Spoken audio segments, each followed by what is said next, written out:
एक बाप ने अपनी बेटी को दूसरे लड़के के साथ मिलते देखा, फिर तो कयामत आ गई। दोस्तों, एक पिता बोलता है कि अपनी ही बेटी को मैंने किसी लड़के को चूमते हुए देख लिया था। एक तरफ मन में गुस्सा था तो दूसरी तरफ गिलानी भी थी कि मैंने यह सब देख लिया। मेरी बेटी पढ़ाई में बहुत होनहार थी, स्कूल में हमेशा अव्वल आती थी और उसका सपना था कि वह दिल्ली जाकर उच्च शिक्षा प्राप्त करे। उसकी मेहनत और अच्छे नंबरों को देखते हुए मैंने उसी दिल्ली में पढ़ने की इजाज़त दे दी।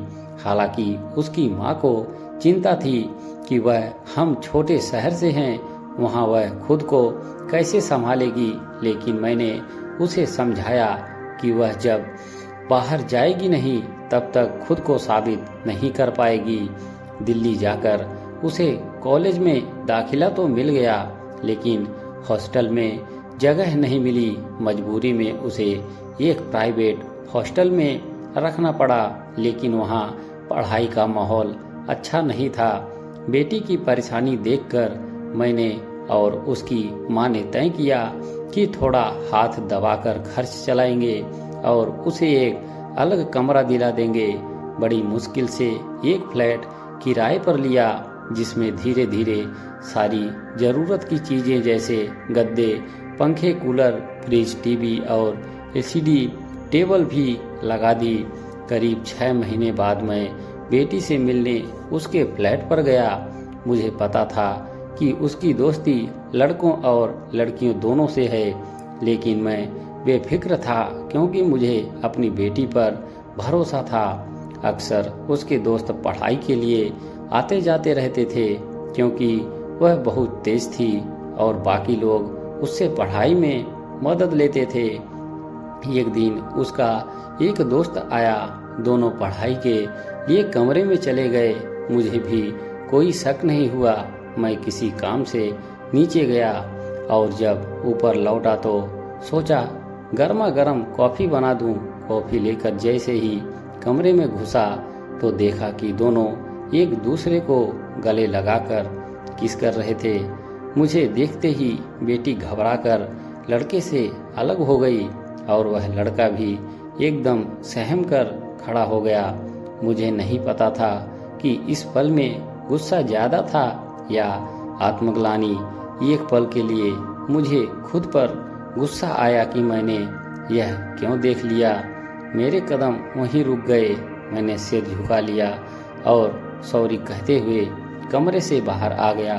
मेरी भावनाओं में तूफान आ चुका था, गुस्सा भी था और ग्लानि भी। एक पिता के रूप में यह देखना आसान नहीं था कि जिस बेटी पर मैंने आँख मूंद कर भरोसा किया वह इस तरह के रिश्ते बना रही है। हालांकि मन के एक कोने में यह भी था कि उसकी अपनी भी एक जिंदगी है और मैं उसमें दखल देने वाला कौन हूँ। थोड़ी ही देर बाद बेटी गुस्से में कमरे से बाहर निकली और तेज आवाज में बोली, पापा ये क्या तरीका है। मैं चौंका और पूछा, कौन सा तरीका।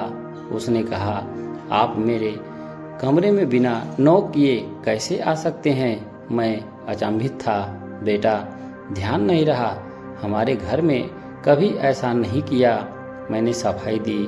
उसने तुरंत जवाब दिया, पापा आपने अपने घर में नहीं किया, लेकिन ये मेरा घर है, मेरा स्पेस है, मेरी भी कोई प्राइवेसी है या नहीं। मैं उसकी बात सुनकर स्तब्ध रह गया। एक पल को लगा कि शायद मैं ही गलत था। मैंने सिर झुका लिया और कहा, ठीक है बेटा, आगे से ध्यान रखूंगा। इसके बाद वह अपने कमरे में वापस चली गई और उसका दोस्त भी वहां से चला गया।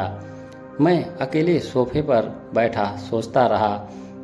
मेरी नज़रें पंखे, दीवारों, फ्रिज, कंप्यूटर और घर के बाकी सामानों पर पड़ी। मेरे दिमाग में ख्याल आया कि इस घर का एक एक सामान मैंने और उसकी माँ ने अपनी ज़रूरतों में कटौती करके खरीदा है। हमने पेट काट कर अपनी खुशियों को दरकिनार कर उसकी गृहस्थी सजाई है। किराया हम दे रहे हैं, बिजली का बिल हम भर रहे हैं, लेकिन फिर भी यह उसका घर कैसे हो गया? मेरी आत्मा जैसे कांप उठी थी। मैंने चुपचाप अपना सामान बांधा और जाने लगा। बेटी ने देखा तो हैरानी से पूछने लगी, पापा आप कहाँ जा रहे हैं? मैंने ठंडे स्वर में जवाब दिया, अपने स्पेस में जा रहा हूँ जहाँ मुझे कहीं आने जाने के लिए नॉक करने की ज़रूरत नहीं पड़ती। उसने मेरी ओर देखा और समझ गई कि उसकी बात ने मुझे कितना ठेस पहुंचाया है। मैं वापस घर लौट आया। दिन बीतते गए, लेकिन यह बात मेरे दिल में गहरे उतर गई। बच्चे बड़े होते हैं, उन्हें स्पेस देना जरूरी है, लेकिन क्या बच्चे यह भूल सकते हैं कि उनके माता पिता ने उनके लिए क्या कुछ नहीं किया? हम सिर्फ थोड़ी सी इज्जत और अपनेपन की उम्मीद करते हैं, बदले में क्या यह ज़्यादा मांग लिया? इस पूरी घटना के बाद मैंने महसूस किया कि बच्चे अब सिर्फ अपने संस्कारों से नहीं, बल्कि सोशल मीडिया और आधुनिक परिवेश के नए संस्कारों से भी प्रभावित हो रहे हैं। मोबाइल और इंटरनेट पर चलने वाली रील्स और वेब सीरीज ने एक ऐसी संस्कृति बना दी है जहां माता पिता से दूर रहना ही आज़ादी का निशानी बन चुका है। आज सोशल मीडिया के इस दौर में हमारे संस्कारों पर सोशल संस्कार हावी हो रहे हैं। ऐसे में हमें समझना होगा कि बच्चों को आज़ादी और संस्कार के बीच संतुलन सिखाना बेहद ज़रूरी है। दोस्तों, इस कहानी से आप सभी की क्या राय है? कमेंट बॉक्स में अपनी अपनी राय जरूर लिखें। हमारे चैनल से जुड़े रहने के लिए आप सभी का धन्यवाद।